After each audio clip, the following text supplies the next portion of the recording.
Escuela Bíblica a la luz de la palabra. Oh, cantadmelas otra vez, bellas palabras de vida. Hallo en ellas mi gozo y luz, bellas palabras de vida. Sí. Luz a las Naciones, canal cristiano de comunicación, presenta A la luz de la palabra, un estudio expositivo de la palabra de Dios, una presentación minuciosa de toda la Escritura, porque es inspirada por Dios y útil para enseñar, para redarguir, para corregir, para instruir en justicia, a fin de que el hombre de Dios sea perfecto, enteramente preparado para toda buena obra. Palabras de vida, bondadoso te salva y al cielo te llama. Qué bellas son. Escuela Bíblica a la luz de la palabra, edificando sobre la roca. Bellas palabras de vida.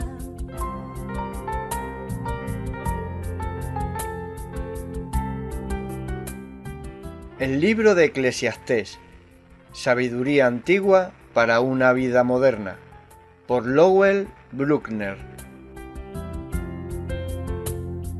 Grato el cántico sonará, bellas palabras de vida. Bueno, personalmente he disfrutado mucho sobre Eclesiastés a través de los años. Me acuerdo haber hablado del libro en una escuela de noche, en una iglesia en los Estados Unidos, hace muchos años. Salomón, con la inspiración y la habilidad del Espíritu Santo, presenta argumentos irrefutables contra vivir para las cosas que la vida terrenal ofrece. Entonces, principalmente por eso estamos metiendo en este estudio, para ver que lo que este mundo ofrece es de muy poco valor y lo que Dios ofrece es eterno y, como has dicho ya, sin comparación. Estuvimos hablando anoche con algunos hermanos de que en el Antiguo Testamento dice que Dios no les dio corazón para entender su palabra. Ellos habían visto los milagros de Dios con sus propios ojos, tremendas cosas, pero no tenía el corazón para responder. Y tú has dicho, hay que nacer de nuevo. Claro. Y hemos nacido de nuevo, todas las personas que pertenecen a la iglesia de Cristo Jesús. Y por eso podemos ver otro mundo. Y yo a veces predicando en distintos lugares evangelismo, y he mezclado el estudio de Eclesiastés con el estudio de Juan. Se combina muy bien. En uno se habla de la brevedad de la vida bajo el sol, y con la otra habla de la vida eterna. Y bueno, es un contraste tremendo, pero aquí vamos a enfatizar algo que, si hubiera jóvenes que nos escucharan, ojalá, para que aprenda de una vez con estos argumentos irrefutables, digo, de que la vida bajo el sol es vanidad. Eso es lo que dice, este es el mensaje del libro de Eclesiastés. Y nos metemos con todo el corazón para ver en ¿cuántos capítulos? 13, creo. Capítulos, este mensaje. Y de las distintas maneras que Salomón ve esta verdad que todo bajo el sol es vanidad. Si uno no tiene a Cristo y no vive con Cristo aquí bajo el sol, eso sí podemos hacer. Eso es lo bueno. En estos días he estado hablando y pensando mucho en las opiniones de los hombres. Aún los cristianos caen en la trampa muchas veces de querer proponer sus propias opiniones y se entra fácilmente en una discusión. Yo lo veo así. El otro dice, no, yo lo veo así. Y empieza una discusión. Digo yo y pregunto, ¿cuánto amamos a la verdad? ¿Amamos nuestras opiniones o amamos la verdad? Esta pregunta cada quien debemos dar. Yo quiero ser una persona que ama y vaya buscando la verdad. Mis opiniones pueden estar correctas y pueden estar igual equivocados. Tengo que reconocerlo. Hay muchos cristianos en el mundo y hay muchas diferentes opiniones. Seguramente, algunas de esas opiniones son mejores que las mías. Por eso, no queremos que Dios nos libre de el deseo de proponer nuestras ideas en lugar de estar buscando la verdad humildemente. Bueno, entramos en Eclesiastés con esas ideas. Bueno, aquí te digo, hay argumentos irrefutables, cosas que nadie puede negar. Uno piensa en la brevedad de la vida bajo el sol, ¿verdad? Lo que llama, eso es lo que llama Salomón la vida aquí en esta tierra, la vida debajo del sol, en este planeta, en este sistema solar. Estamos todos viviendo bajo el sol y aunque esta es una pequeña parte del universo, pues aquí lo damos mucha importancia. Salomón lo pone en su lugar, diciendo que todo aquí, a menos, digo, la excepción es esto. La excepción es vivir esta vida aquí con Dios. Entonces es una bendición. Pero si se pone a Dios a un lado, como mucha de la población del mundo está haciendo hoy en día, está haciéndose más y más ateo, ya que vamos aproximando al fin de este mundo. Y más al ateísmo. Y entonces digo yo, ¿para qué viven? Bueno, nos da la respuesta Salomón. Viven para la vanidad.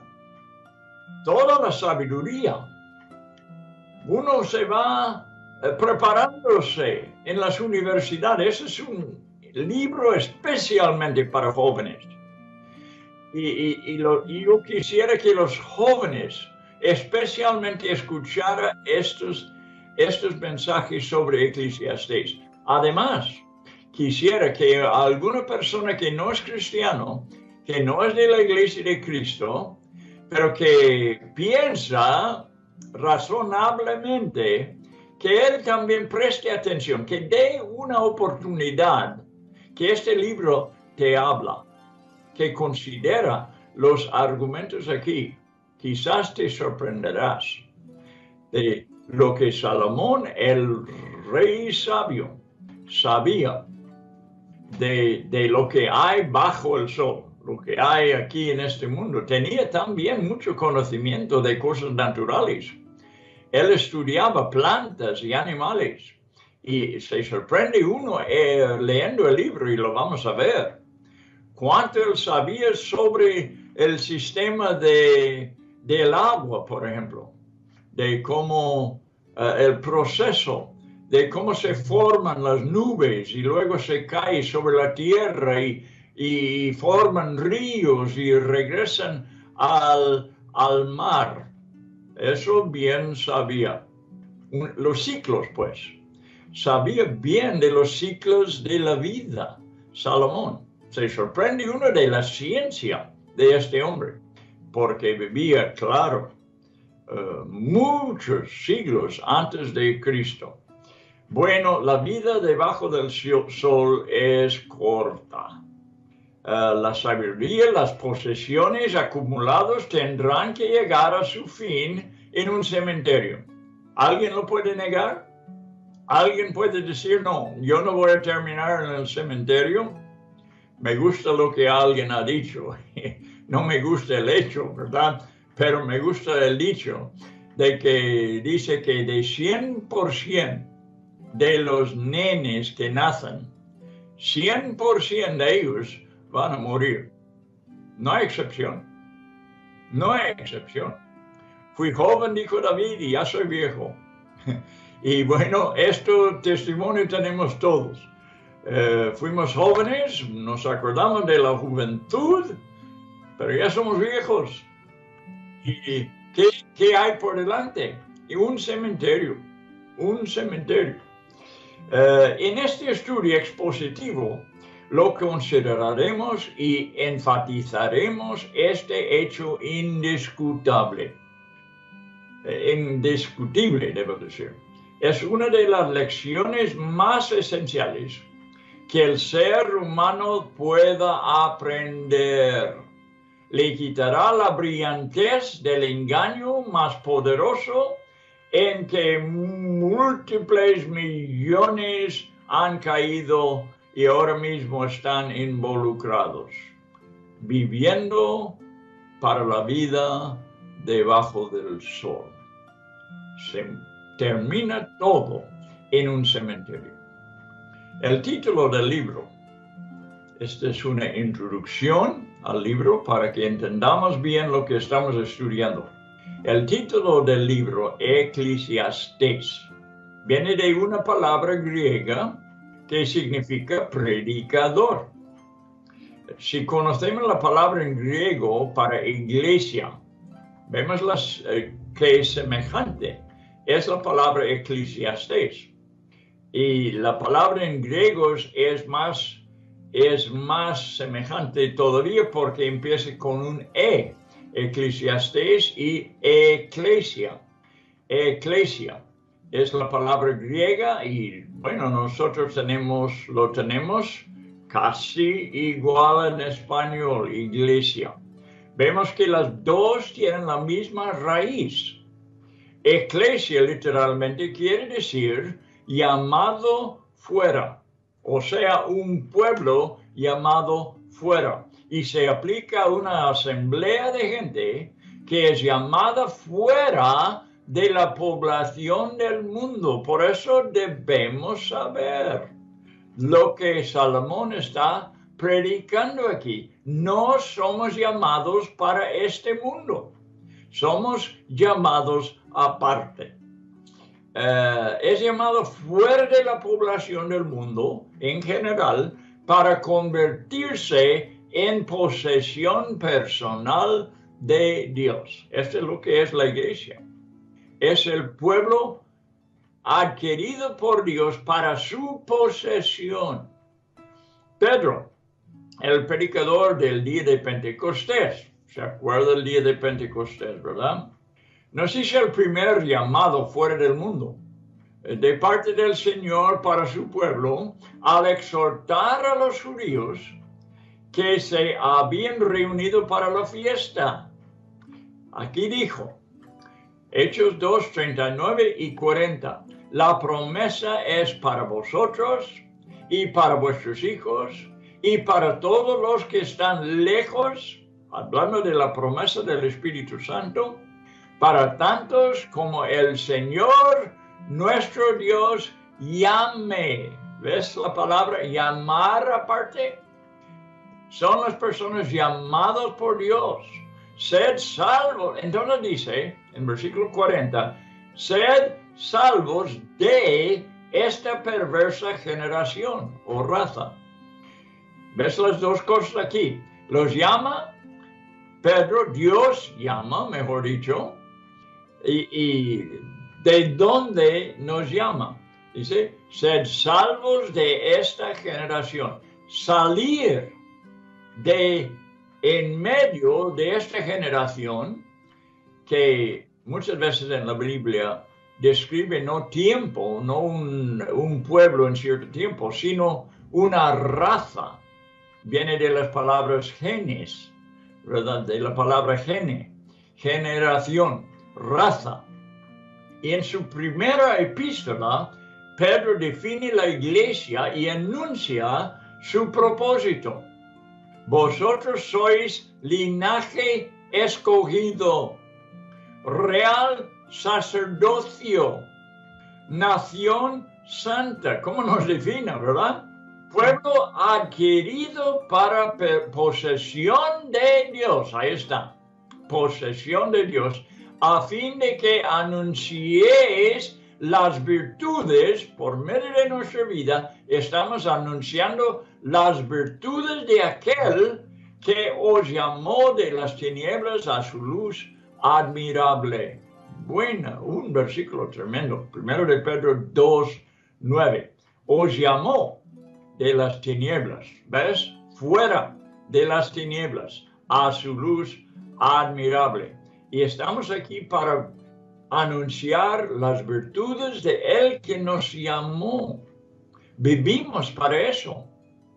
El Evangelio, el anuncio que tenemos, lo anunciamos no solamente con palabras, pero por medio de nuestras vidas, porque Cristo vive en nosotros.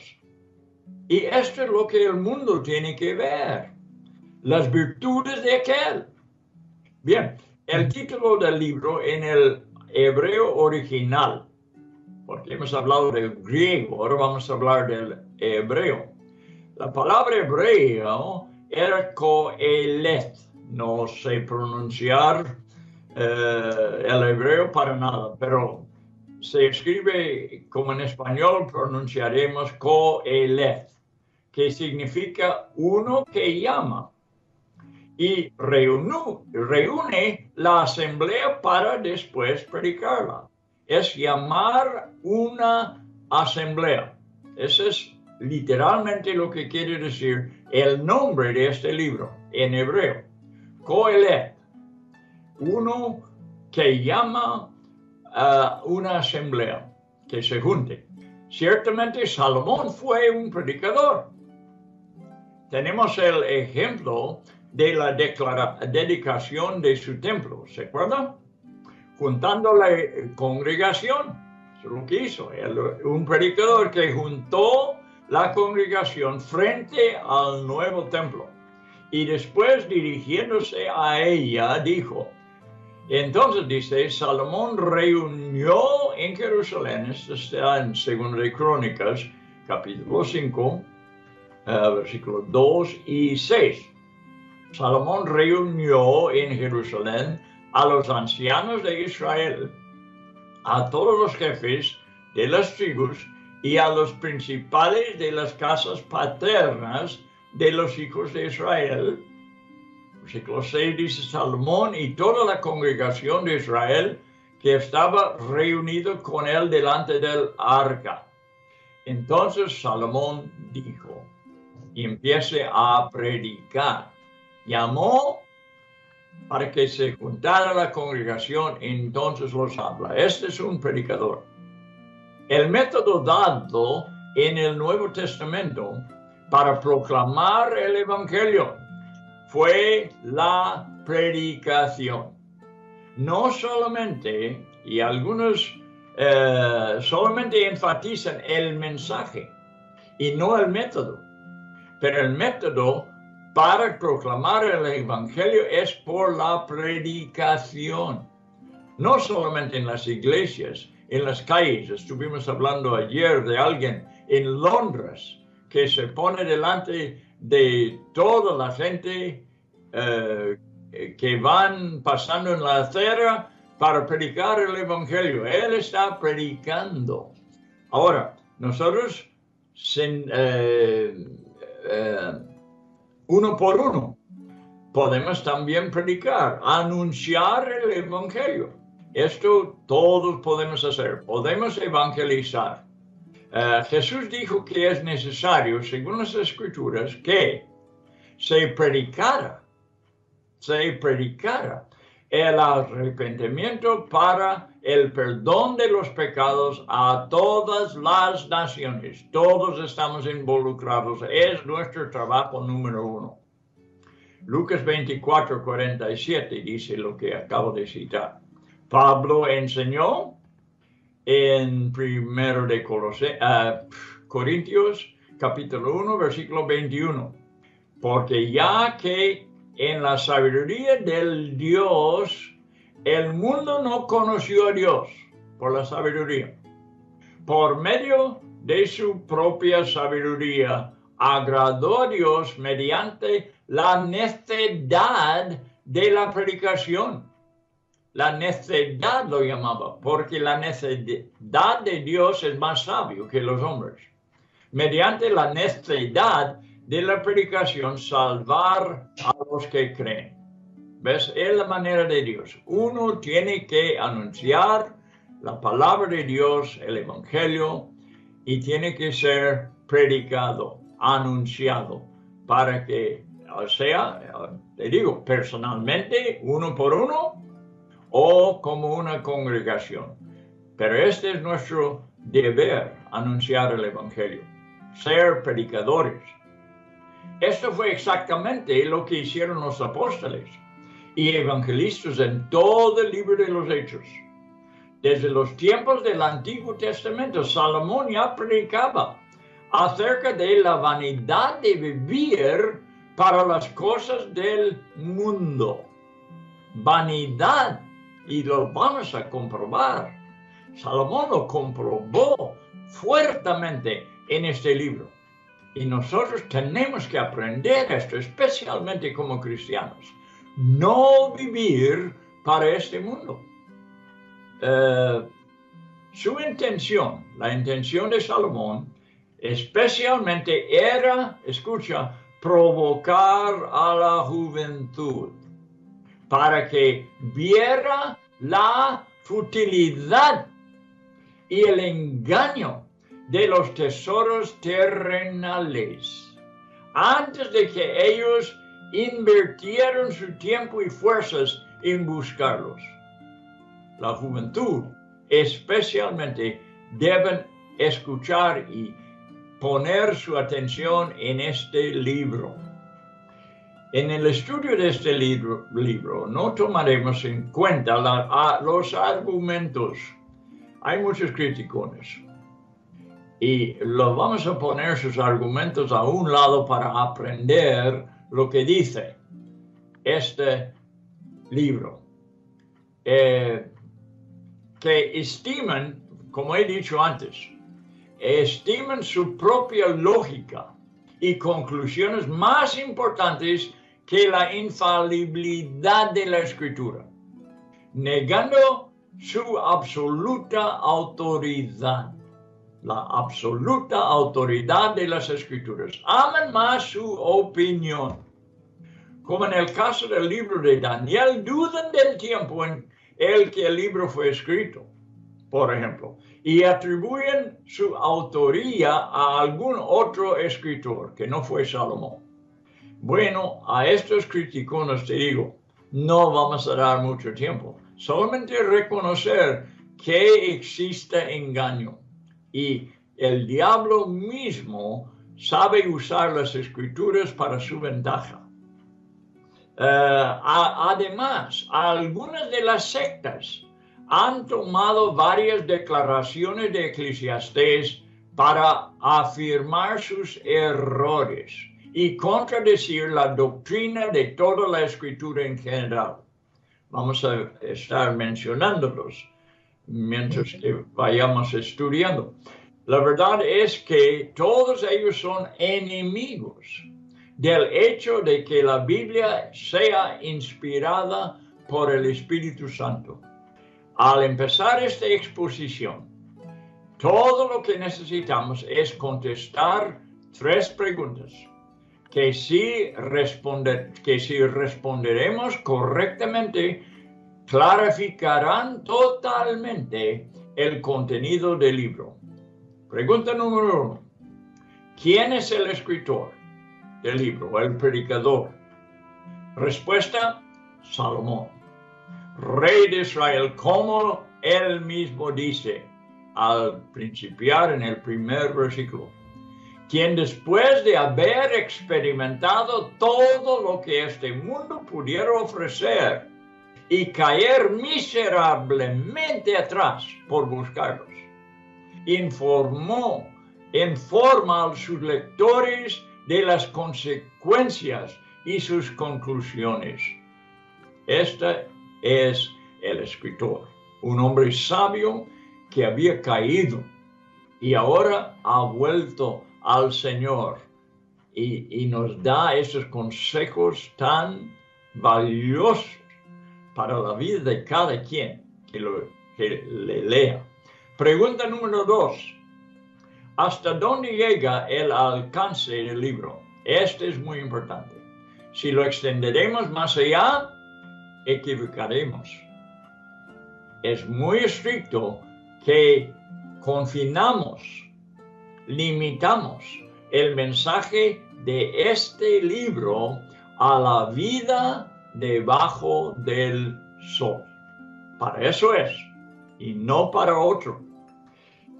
La vida bajo el sol, limitándose estrictamente a la vida terrenal, es un estudio verídico de la vida terrenal, más que vas a aprender en una universidad, más sabio y más cierto de lo que puedas estudiar en alguna otra parte.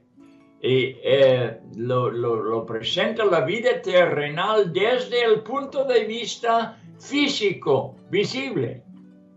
Este es el valor de este libro. Y dices tú, bueno, pero nosotros somos una raza espiritual, sí. Pero tenemos que ver por qué abandonamos las cosas físicas, temporales, para buscar lo eternal. ¿Ves? Por eso, Salomón enfatiza la vista, lo que se ve con la vista física. Pregunta número 3. ¿Cuál es el tema del libro? Ya lo hemos mencionado. Y la respuesta es, según las observaciones de Salomón, la vida bajo el sol simplemente es vanidad. Es el mensaje de todo este libro. Bueno, tenemos que considerar, he dicho, 3 preguntas. Debemos tenerlo presente al leer todo ese libro, porque pertenece a todo el libro. Primeramente, ¿quién es el escritor? Hemos considerado. ¿Hasta dónde llega el alcance del libro? Esta es la segunda pregunta. Y la tercera es, ¿cuál es el tema del libro? Es muy importante que tengamos estas 3 preguntas. Por eso repito, para no perder estos 3 puntos. Bueno, si tomamos en cuenta estas 3 cosas, evitaremos los errores. Si consideramos quién es el autor, qué es el alcance del libro y qué es el mensaje, evitaremos los errores que están delante de nosotros y podremos desarmar fácilmente los argumentos de los falsos maestros.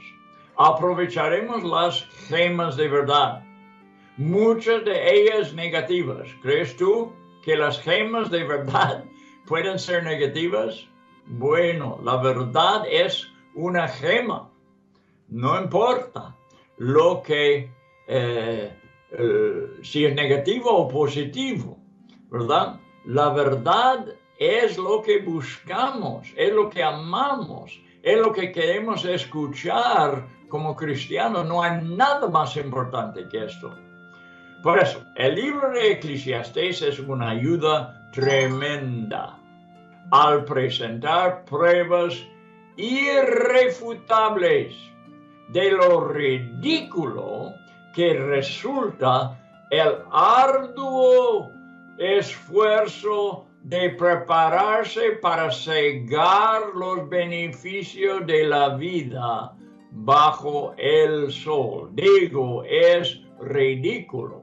Es un esfuerzo ridículo. Hemos dicho, tenemos por delante un cementerio que anula todo lo que hemos aprendido y lo que hemos coleccionado de la vida bajo el sol.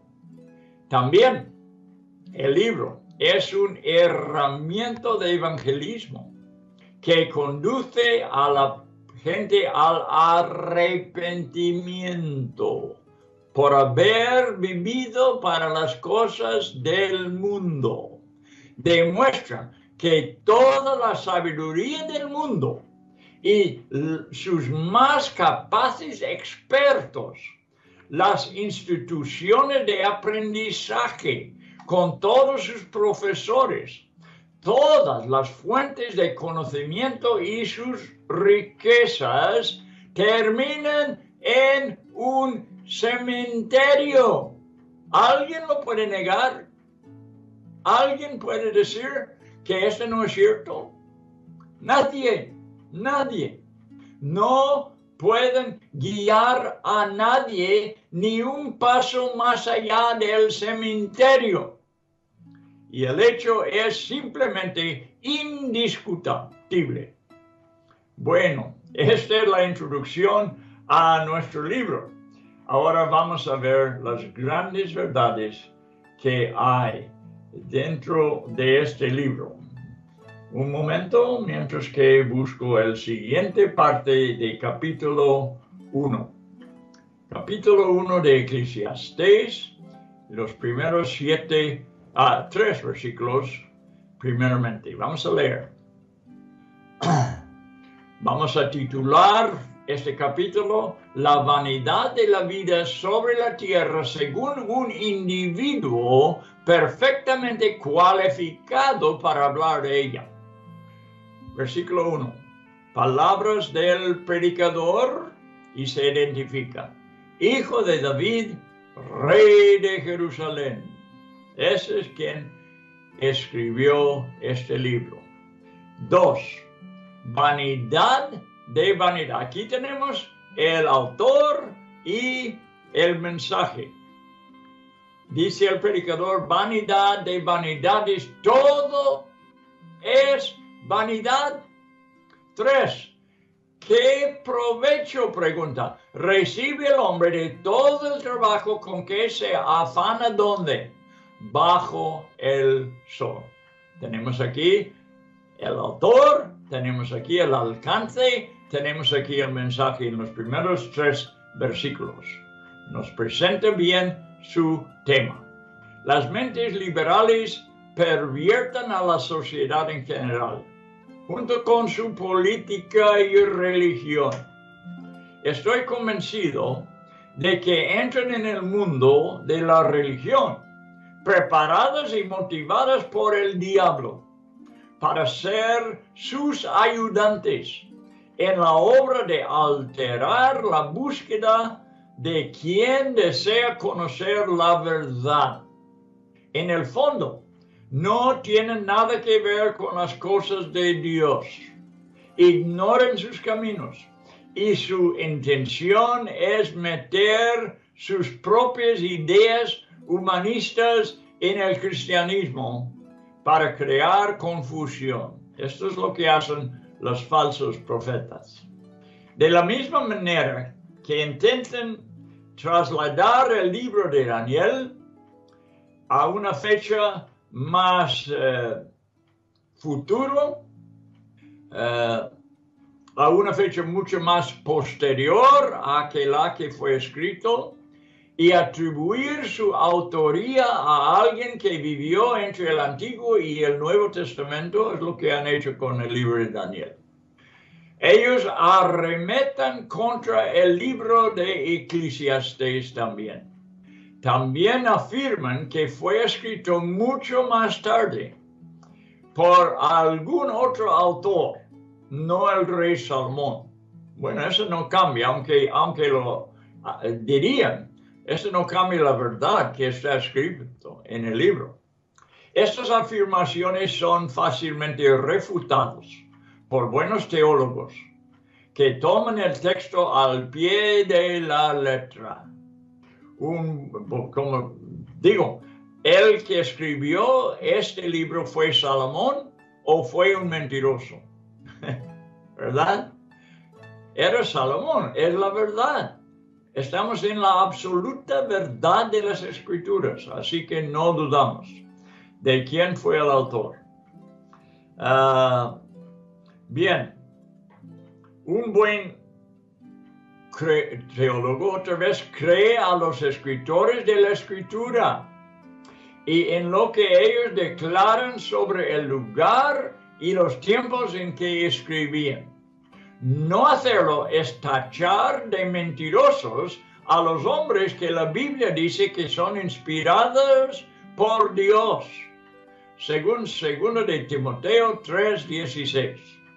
Algunos críticos, un poco menos peligrosos, deducen que Salomón escribió el libro antes de su caída, poniendo en duda que Dios quisiera restaurar su inspiración divina después de su fracaso, algo que me parece ridículo a la luz del contexto del libro, que hace un relato generoso de su vida entera.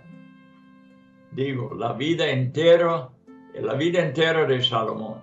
Él habla de abandonar su búsqueda de las cosas terrenales, como lo hizo, expresando la mentalidad de un rey que ahora piensa de una forma diferente a la anterior. En una palabra, él demuestra el arrepentimiento. Sí, un Salomón arrepentido de toda la maldad que había hecho. Charles Finney pensó que Salomón escribió su libro Cantar de Cantares, también escrito por Salomón.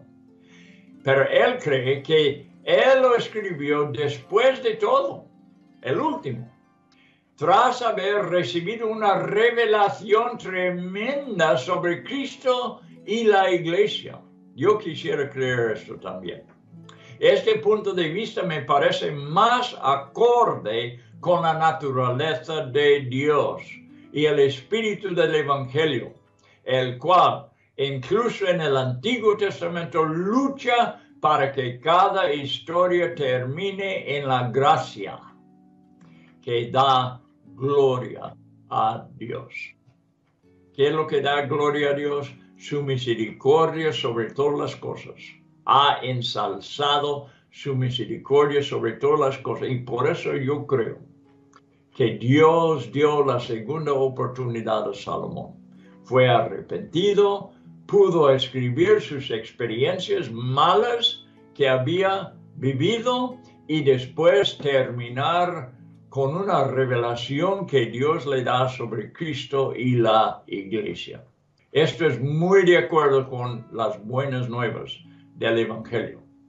Hay otros que ven en Salomón un carácter desalentado, escribiendo su tratado desde una depresión. Yo no veo eso para nada. Pero hay algunos que lo ven, como dice tantas cosas negativas debajo del sol, que estaba viviendo una depresión, viviendo las cosas desde una posición melancólica. Esto es verdad, solamente si entendemos el escenario sobre el que escribe, que es bajo el sol. Estaba muy desengañado por la vida bajo el sol, eso sí. Desde este punto de vista, está totalmente justificado escribir negativamente. Este mundo terminará en llamas.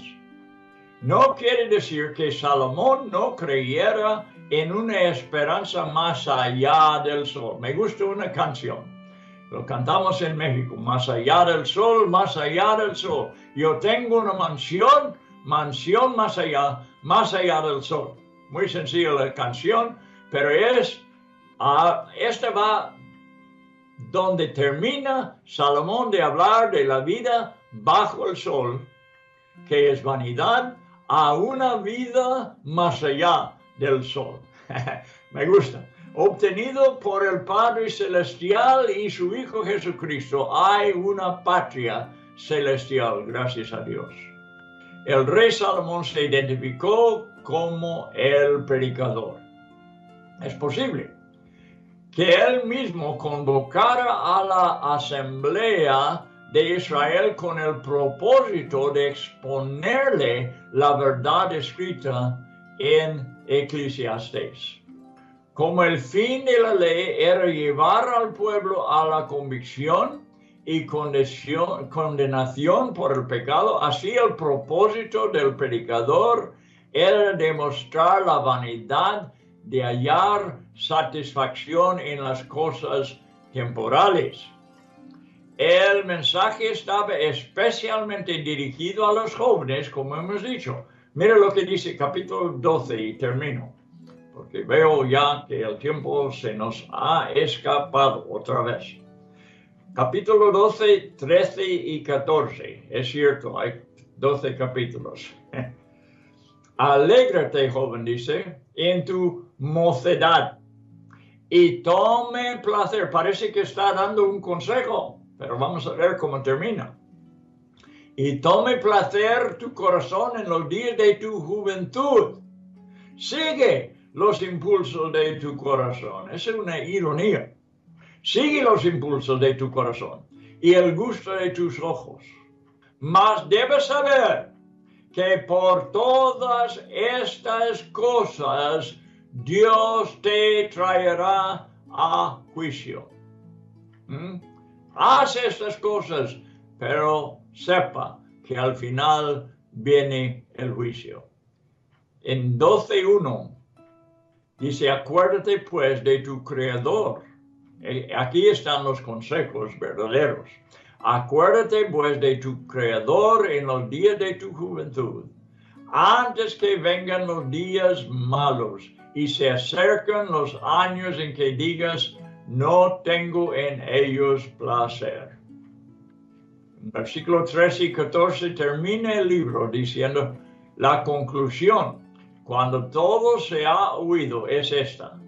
Teme a Dios y guarda sus mandamientos, porque esto concierne a toda persona, porque Dios traerá toda obra a juicio junto con todo lo oculto, sea bueno o sea malo. Así terminan las palabras de Salomón. Desde este punto uno puede acudir al Evangelio para aprender sobre la salvación que Dios ofrece al pecador arrepentido, que ha dado la espalda al mundo. ¿Ves? Solamente los que han dado la espalda del mundo pueden avanzar en las cosas más allá del mundo. Y se arrodilla ante la cruz arrepentido. Muy bien, bueno, así termina nuestra primera lección sobre este gran libro del sabio rey Salomón.